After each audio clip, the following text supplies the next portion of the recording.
My family's always been involved in motorsport and especially circuit racing, hence why I sort of got into it. I like to have fun with my racing, but at the same time, I'm at that point where I'm sort of trying to take it a bit serious too.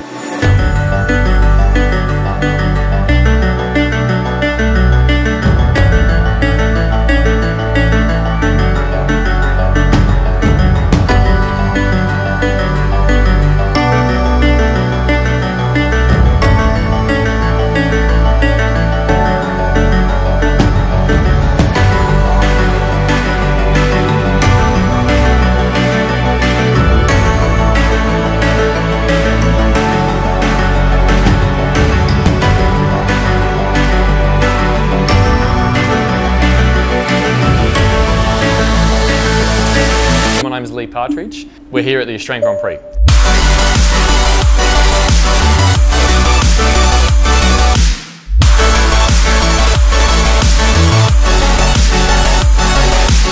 I was lucky enough to get here through the Aussie Driver Search program. I won their semi-pro competition in 2018, which gave me a $150,000 race budget, and I'm using some of that portion to pay for this drive. That means that basically Aussie Driver Search bring the car here, they got the crew, the tyres, the entries, everything is all supplied. I just rock up, get to drive the car for the weekend and go home at the end of it with a whole heap of fun had. Hopefully I can network with some more partners to get some more sponsorship funding to then progress my career, so to speak, and get further drives from it, because that's the whole point of Driver Search. You know, they're looking for young guys that can come through that have got talent.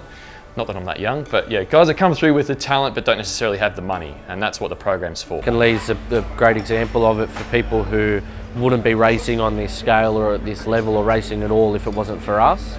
So Lee's, a very deserving winner. He did our comp, 3 years in a row until he won and finished runner-up twice. So, stuck with it, got better and better, and now it's paying off. To put into perspective, this weekend's cost me more than I earn in a year, just for the 4 days. So it's something that would never be attainable for someone like myself, and it's been brilliant. So it's a 2016 Audi R8 LMS GT3 spec car. So the important part of that is the GT3. GT3 is a category of racing, not too different to Formula V, Formula Ford, Formula 4, Formula 1. There's GT3. There's GT3 racing all around the world. But this 2016 car is a 5.2 litre naturally aspirated V10 engine. In the race form, the horsepower I think is around about 580 horsepower, or 600 horsepower. It's a 6-speed paddle shift gearbox. It's got ABS, traction control, all the luxuries of the technology of these days. Slick tyres, lots of aerodynamics, lots of mechanical grip. So the cars, lap time wise, we're talking comparable to sort of top 10 V8 supercar times here. Qualifying 1 just happened. 20-minute session. Everyone's in the same boat. First time out on the track. Green tyres, messy track. So it was a matter of get as many laps in as I could. Haven't been here before in any cars, so it was learn my way through it. Start to get into a rhythm. Unfortunately, there was a red flag in the session, so I probably only realistically got sort of three and a half sort of hot laps, but managed to get P5 with a 157. So I'm happy with that. Quali 2, we qualified P7. Race 1 went pretty well.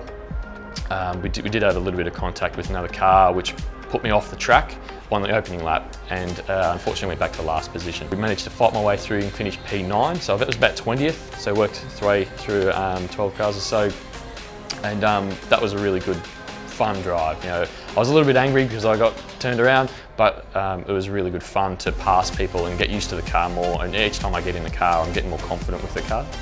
And race 2 went pretty well. No real complaints there, all going really well, and looking forward to races 3 and 4.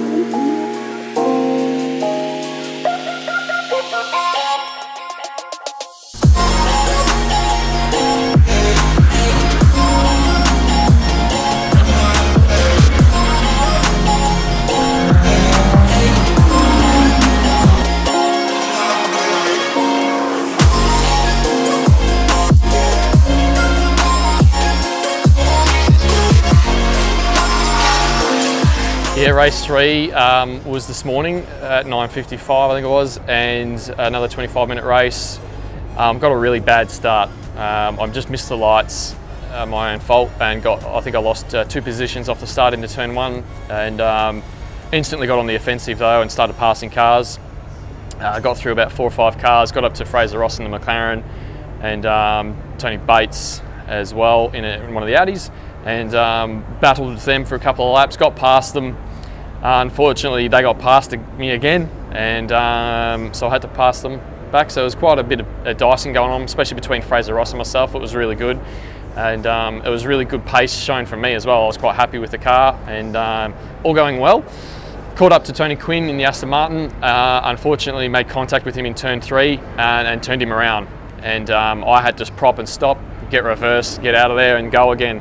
But there was quite severe contact on the left-hand front, and when I got a bit further up the road and went to turn right, unfortunately the left-hand front suspension collapsed, and I drove into the tyre barrier at about 130 km an hour and did a lot more damage to the left-hand front of the car and the left-hand side bodywork. So that was and obviously that ended the race, and that was about halfway through the race. So it was really disappointing, and I was a bit upset with myself for the mistake that I made. But at the same time, I was having a red hot crack. I was really trying to do the best I could. I felt a lot more confident in the car than I had the previous 2 races, and it was a shame. So I had to climb out of the car and miss the end of the race, and the car got back to the shed, and we evaluated the damage, and the guys at Melbourne Performance Centre have got the parts all sorted, so we're going to fix the car for race 4 for tomorrow, and guys are still preparing it now as we speak, in the finishing touches, putting it back together.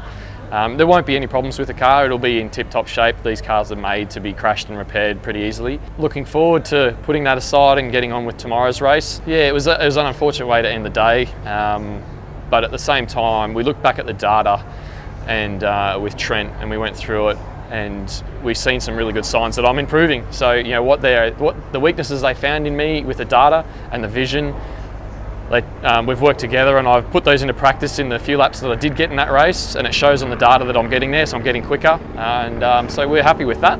Just looking at all these paint marks, make sure there's no fucking cracks and shit. Where to break the lower arm? Oh yeah. That's coming out. Did it just do a control bottom arm, or is it? Look, the crash, it upset me that it happened, but it hasn't knocked my confidence. I still feel confident in the car, so I'll be able to get back out there and be as quickly as I can, if not quicker, which is fine. I'm okay with that. It's just that side of me, you know, the damage that's been done to the car already. I don't want any more damage. They are expensive cars to fix, so I suppose I probably will have a little bit of reservation in my driving, to trying to stay away from any more damage. But yeah, I've got to sideline that as well and just try and get the best result I can.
Yeah, amazing, race 4.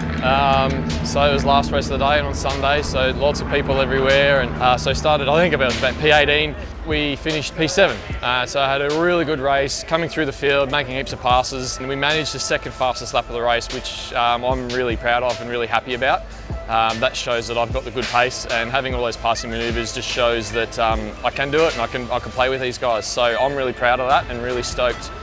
Really thankful for the Aussie Driver Search crew too, because they had to repair the car after I crashed it yesterday, and they did an amazing job, and the car was awesome, and it proves it with the lap time. So yeah, wrapped. I think it was surreal when I found out I was coming. It's surreal now that I'm here. It'll be surreal in 10 days time, and it'll be surreal in 10 years time. You know, club level racer, you know, country guy, come through and be able to play with these kind of cars and at this kind of event is something special for me. I really I'm going to cherish this moment forever, that's for sure.